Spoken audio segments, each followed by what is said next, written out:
Assalamualaikum warahmatullahi wabarakatuh.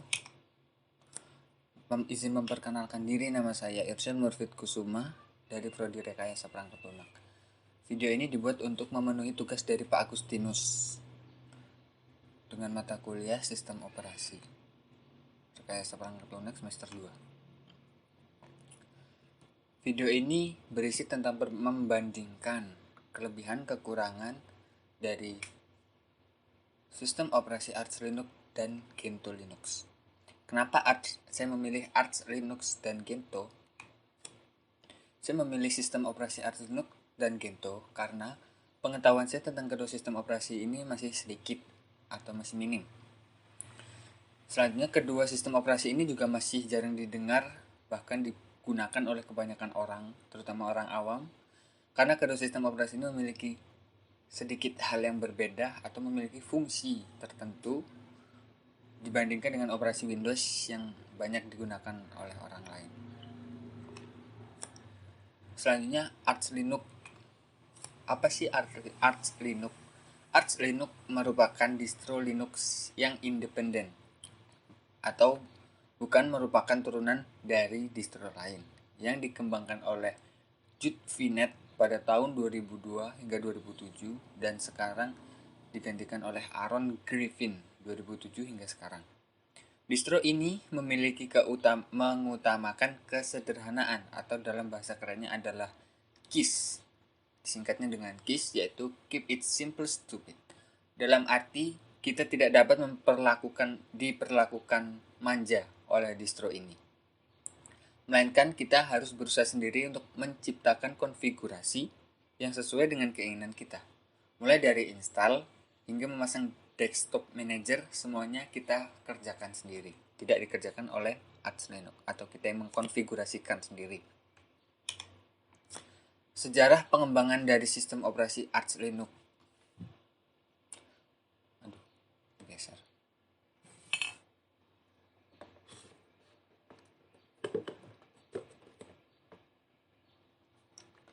Jude Vinet, seorang programmer dan juga gitaris asal Kanada, mulai mengembangkan Arch Linux pada awal tahun 2001.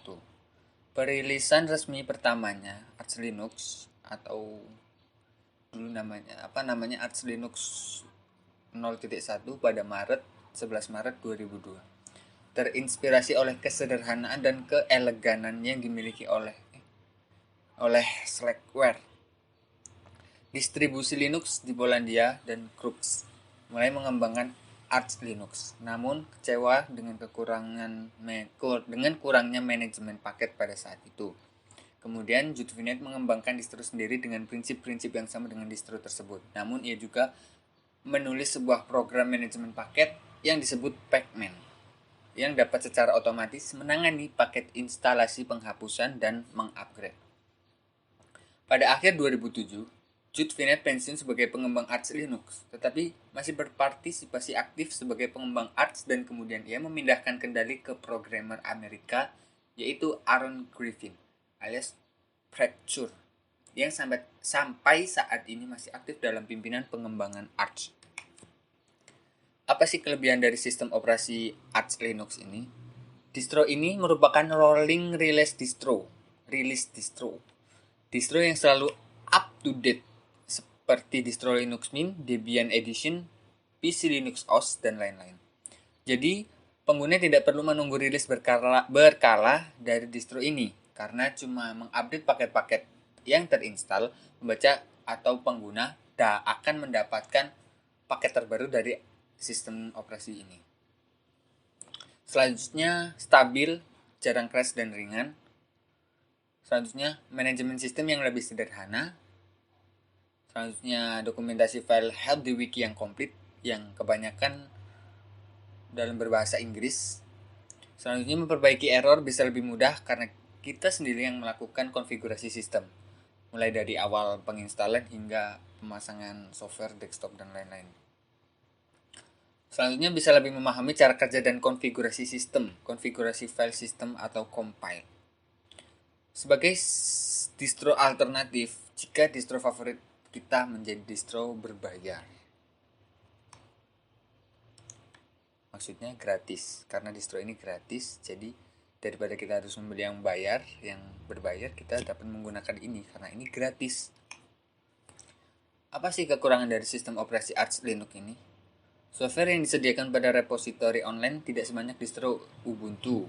Tapi untuk mengatasi hal tersebut, para pecinta Arch Linux menciptakan yang disebut AUR, Arch User Repository, di mana AUR ini berisikan software yang tidak ada pada repositori utama. Tetapi, sebelumnya user harus melakukan compile dulu sebelum software bisa diinstal. Proses compile pun berjalan otomatis karena sudah disediakan script seperti di Slackware. Selanjutnya, diperlukan koneksi internet yang stabil untuk proses instalasi desktop manajernya. Selanjutnya jika ada vendor software yang hanya membutuhkan installer untuk RPM atau dep dan source code-nya tidak ada properti softwarenya, maka user akan sedikit kesulitan untuk menginstal software tersebut. Seperti contohnya ada IBM Lotus Symphony, Office buatan IBM. Selanjutnya kita membahas Gentoo Linux. Apa sih Gentoo Linux itu? Gentoo Linux adalah sistem operasi bebas berbasis Linux atau FreeBSD yang dapat langsung dioptimasi atau dikustomisasi untuk setiap aplikasi yang diperlukan. Kebebasan pengaturan yang ekstrim ini, performa dan komunitas pengguna dan pengembang yang sangat bagus adalah simbol dari pengalaman Gentoo sendiri. Gentoo Linux adalah suatu distribusi Linux yang memakai paket sistem manajemen Portage dibandingkan dengan Debian yang menggunakan paket .deb, Red Hat atau Mandrake yang menggunakan paket RPM. Manajemen paket ini dirancang untuk modular, mudah ditambah-tambah, portable, dapat diport ke distro lain, mudah ditata, fleksibel, dan dioptimalkan untuk masing-masing komputer pengguna. Sejarah pengembangan Gentoo Linux. Gentoo Linux pada awalnya dibuat oleh Daniel Robbins dengan nama Enoch Linux. Tujuan dari pengembangannya adalah untuk menciptakan sebuah distribusi Linux tanpa binary program yang tercompile dari awal atau dari defaultnya dengan maksud untuk memaksimalkan perangkat keras serta hanya memasukkan program yang dibutuhkan saja oleh pengguna. Hanya satu versi Enoch yang pernah rilis, yaitu versi 075 pada Desember tahun 1999. Dan karena masalah lamanya kompilisasi kode sumber dengan GNU Compiler Collection yang digunakan sebagai compiler, Daniel Robbins dan pengembang lainnya bereksperimen untuk melakukan forking GCC yang kemudian dikenal dengan nama compiler EGCS yang dikembangkan oleh Cygnus Solution. Pada saat itu, Enoch berganti nama menjadi Gentoo Linux. Gentoo adalah salah satu jenis penguin. AGCS kemudian menjadi bagian dari versi resmi GCC versi 295. Dan dengan AGCS ini, distribusi Linux lain mendapatkan kecepatan program yang sama baiknya. Setelah ditemukan cacat program pada sistem Gentoo-nya, Robbins menonaktifkan pengembangan lebih lanjut beberapa bulan lamanya dan beralih ke FreeBSD untuk memodifikasi fitur sistem auto build Gentoo yang menambahkan beberapa fitur milik FreeBSD.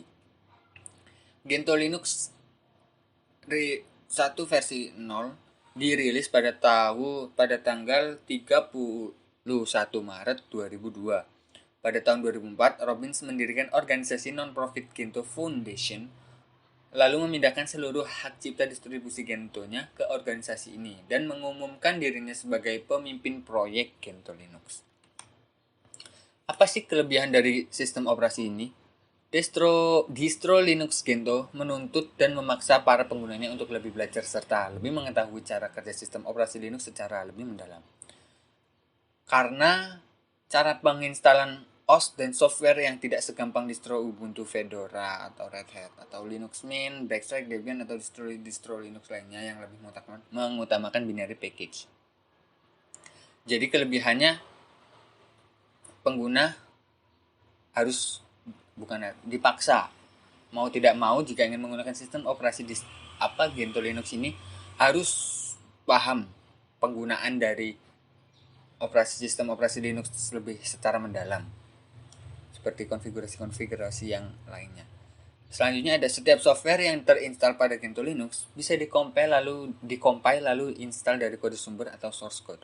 Akan tetapi, untuk kenyamanan dari para pengguna, sebagian besar dari software-software juga disediakan dalam bentuk binary.